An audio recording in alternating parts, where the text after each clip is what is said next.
Dear students, welcome to Gate Smashers. आज की इस वीडियो में एक्सप्लेन करने जा रहा हूं इंडेक्सिंग इन नमपाई एरेज। जैसा कि मैंने आपको नमपाई एरेज का ऑलरेडी इंट्रोडक्शन दे दिया है, उसके अंदर क्या एट्रीब्यूट्स है, कैसे क्रिएट करते हैं, वो सारी चीजें आपको ऑलरेडी बता चुका हूं।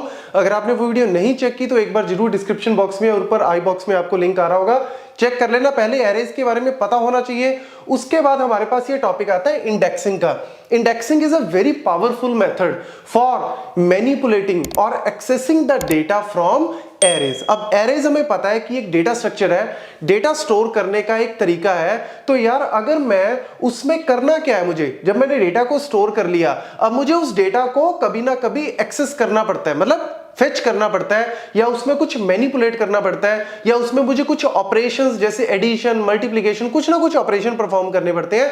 तो मैं चाहता हूं कि ये सारे ऑपरेशन, ये सारी चीजें बड़ी इजीली हो, टाइम कंज्यूमिंग ना हो। तो इसके लिए जो है वो इंडेक्सिंग का यूज किया जाता है। तो इंडेक्सिंग की वजह से क्या होता है, जैसे मैं आपको यहां पे पहले 1D का बताता हूं, फिर 2 डायमेंशनल का बताता हूं। तो 1D में क्या करते हैं, इंपोर्ट numpy एज np, वही हमारा numpy जो है वो लाइब्रेरी हमने इंपोर्ट कर ली, और उसके बाद np.array, मैंने एक एरे जो है वो यहां पे क्रिएट किया है। उसके अंदर वैल्यूज क्या डाल दी, 10 20 30 40 50।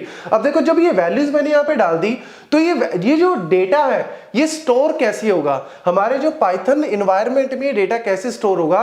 तो numpy एरेज जैसे हम नॉर्मली सी प्रोग्रामिंग में एरेज करते हैं, उसी तरीके से ये भी कॉन्टिग्यूस मेमोरी एलोकेशन इनको मिलती है। कॉन्टिग्यूसली मतलब मेमोरी में, ये मेमोरी के अंदर आपका इस तरीके से सेव हो जाएगा। ये देखो जैसे ये मेरी मेमोरी है, उस मेमोरी में आपके पास इस तरीके से एलिमेंट्स आ जाएंगे 10 20 30 40 एंड 50। ठीक है, अब ये मेरे एलिमेंट्स आ गए मेमोरी के अंदर। अब लेट्स सपोज ये मेरा इंटीजर डेटा है और every integer is taking 4 byte. वैसे तो ये प्लेटफॉर्म के ऊपर डिपेंड करता है, बट लेट्स अज्यूम कि 4 बाइट।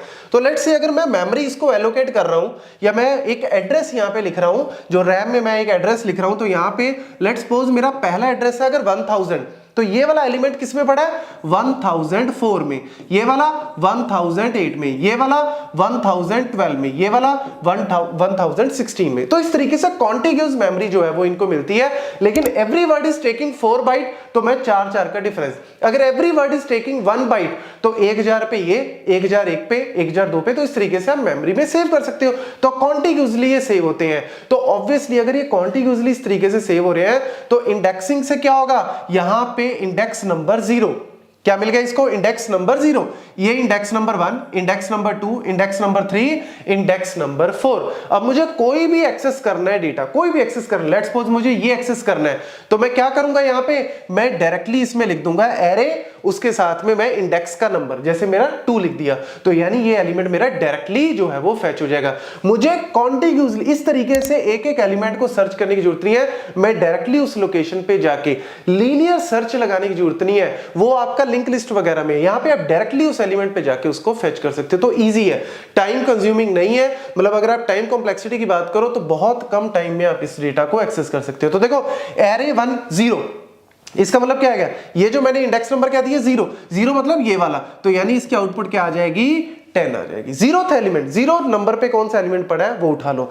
-1, अब ये भी कई बार पूछ लेते हैं इंटरव्यूज में, एग्जाम्स में, -1 नॉर्मली। अब आप देखो 0 का आपको पता लग गया, अब मैं यहाँ पे 2 देता हूं, तो 2 पे कौन सा एलिमेंट है, 30, तो 30 आंसर आ जाएगा। इस तरीके से आपको पता है। लेकिन -1 का मतलब क्या है, ये वाला अगर मैं इस तरफ से लेफ्ट से राइट की तरफ जा रहा हूं, तो 0 1 हमेशा 0 से स्टार्ट होता है, 0 1 2 3 4। अगर मैं राइट से लेफ्ट की तरफ आता हूं, तो यहां पे -1 -2 -3 -4 -5, इस तरीके से नंबरिंग होती है। अब आप कहोगे सर क्यों, क्योंकि भैया माइनस के केस में 0 थोड़ी ना होता है, -0 मतलब 0 ही होता है, तो इसीलिए -1 -2। अब -1 मतलब आपका 50 जो है वो आंसर आ जाएगा। -3 करते हो तो ये आ जाएगा, -5 करते हो तो ये। और लेट्स सपोज अगर मैं ये कर दूं -7, तो क्या आएगा, एरर आएगा, आउट ऑफ इंडेक्स, ये रेंज से बाहर है, आउट ऑफ रेंज जो है। या लेट्स सपोज मैं कर दूं 6 कर दूं, तो पॉजिटिव में भी 6 तो कहीं पे है ही नहीं, 0 से 4। तो ये सिंपल सा मेथड है इंडेक्सिंग का। तो ये जो है वो कॉन्सेप्ट याद रखना। अब आप आते हैं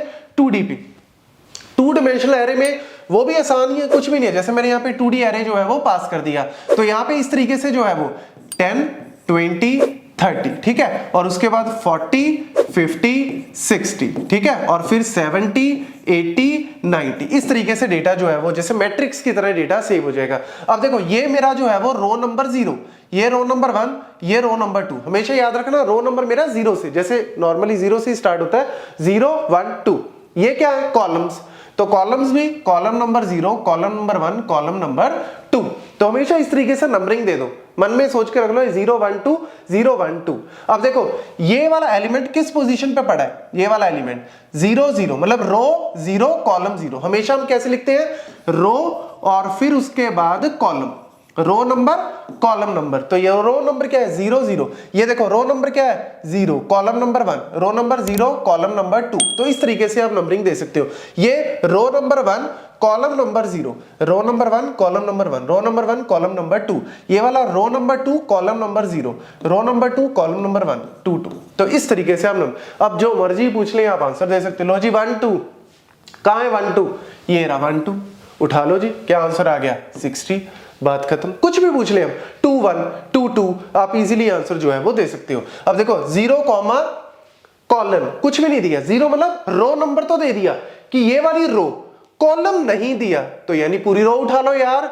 जब कॉलम ही नहीं दिया तो उठा लो सब कुछ। तो रो नंबर 0, कॉलम दिया ही नहीं, तो यानी पूरी रो उठा लो। 10, 20, 30 इसका आंसर आ जाएगा। यहां पे रो नंबर नहीं दिया, कॉलम मतलब खाली छोड़ दिया, और 1, 1 मतलब कॉलम नंबर दे दिया, कॉलम नंबर, कॉमा है ना बीच में, तो रो वाला मेंशन नहीं किया, कॉलम मेंशन कर दिया।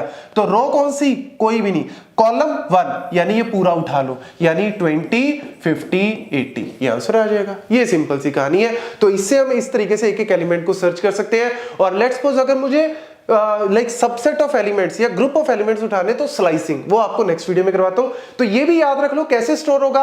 ये भी मेमोरी में कॉन्टिग्यूअसली स्टोर होता है, और इसके दो तरीके हैं, एक होता है रो मेजर, एक होता है कॉलम मेजर। रो मेजर मतलब रो वाइज, जैसे 10, 20, 30, पहले पहली रो आएगी, फिर दूसरी रो, पहली रो आ गई, दूसरी रो इसके पीछे 40, 50, 60, फिर तीसरी रो इसके पीछे 70, 80, 90। और let's suppose every element is of 1 byte, just for example 1 byte, तो ये 1000 लोकेशन होगी, ये 1001 होगी, ये 1002 होगी, इस तरीके से। और ये इंडेक्स नंबर 0, 1, 2, इस तरीके से आप जो है वो नंबरिंग दे सकते हो। और लेट्स सपोज अगर मैं कॉलम मेजर करता हूं, कॉलम मेजर ये आपका वही हो गया ना, 0, 0, ये आपका 0, 1, ठीक है, ये आपका 0, 2, इस तरीके से हम नंबरिंग। और लेट्स सपोज अगर कॉलम मेजर करते हैं, कॉलम मेजर का मतलब कॉलम वाइज, पहले पहला कॉलम, ठीक है, फिर दूसरा कॉलम, फिर तीसरा कॉलम, इस तरीके से कॉलम वाइज जो है वो, वैसे बाय डिफॉल्ट रो वाइज ही स्टोर होता है। तो आप ये कॉन्सेप्ट भी याद रख सकते हो, अगर इंटरव्यूज में कहीं पे पूछ ले आप इजीली आंसर